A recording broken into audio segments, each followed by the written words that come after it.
हमारे व्यस्त जीवन में ईश्वर की आवाज़। ईश्वर सारी सृष्टि का सृष्टिकर्ता है और उसने मनुष्य को सृष्टि का ताज बनाया और उसे पुनः सृष्टि करने की शक्ति दी। ईश्वर सारे संसार का निर्माता है।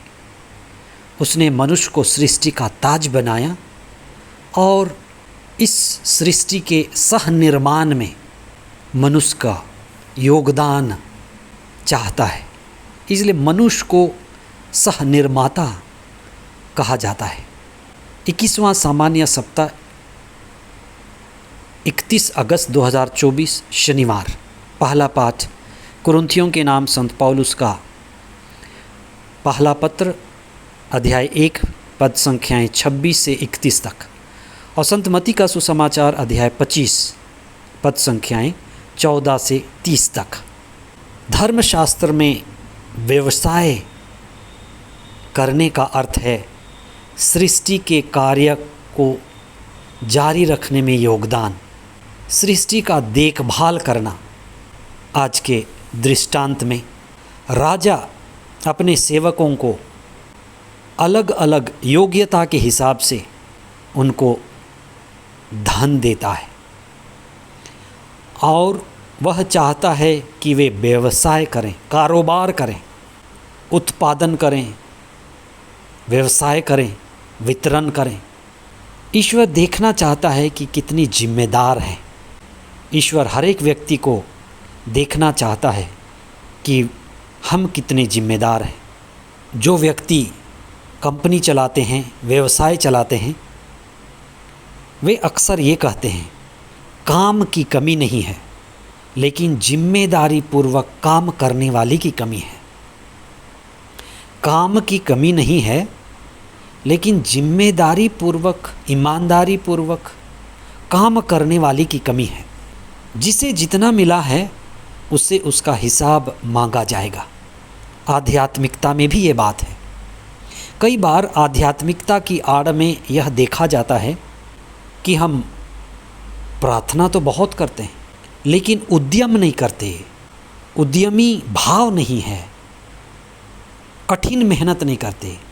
जिन दिनों धर्मशास्त्र लिखा जा रहा था, लोगों में गहरी निराशा और उदासी छाई हुई थी।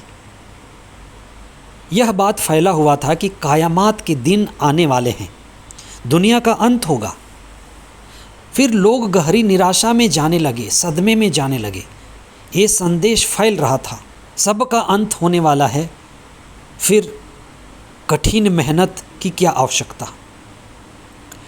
बहुत सारे लोग उदासी, निराशा और व्याकुलता के शिकार हो गए। अकर्मण्यता बढ़ने लगा, काम नहीं करने की भावना और प्रवृत्ति बढ़ने लगी। सुसमाचार लिखे जाने से पहले संत पौलुस ने कुछ चिट्ठियाँ लिखी। उनमें से कुरिन्थियों के नाम दूसरे पत्र में संत पौलुस ने थेसलनिकियों को फटकारा है।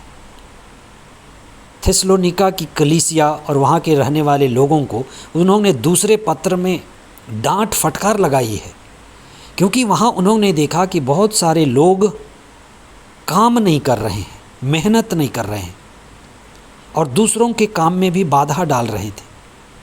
इसलिए उन्होंने एक बहुत मजबूत बात कही, जो काम नहीं करता उसे भोजन ना दिया जाए। यह कर्मण्यता को बढ़ाने की बात थी। काम करना ही पड़ेगा, मुक्ति की ओर भी और अपने जीवन को जारी रखने के लिए भी।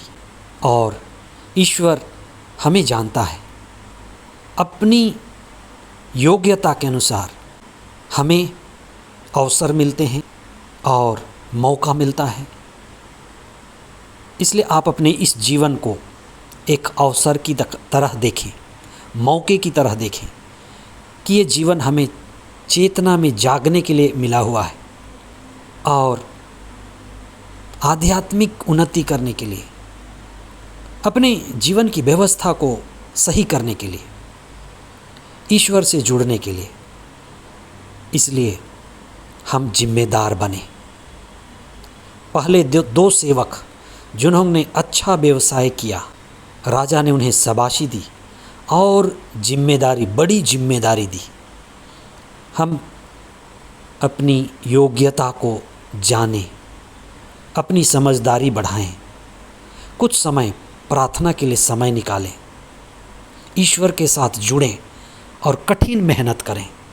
आध्यात्मिक उन्नति के लिए भी, शारीरिक, मानसिक और सांसारिक चीज़ों को भी ऊंचाई तक ले जाने में ईश्वर जो हमें जानता है, यीशु जिसने हमें बुलाया है, अयोग्य होते हुए भी वह हमें आशीर्वाद देते हैं, मौका देते हैं। मसीही होना बड़ा सौभाग्य है।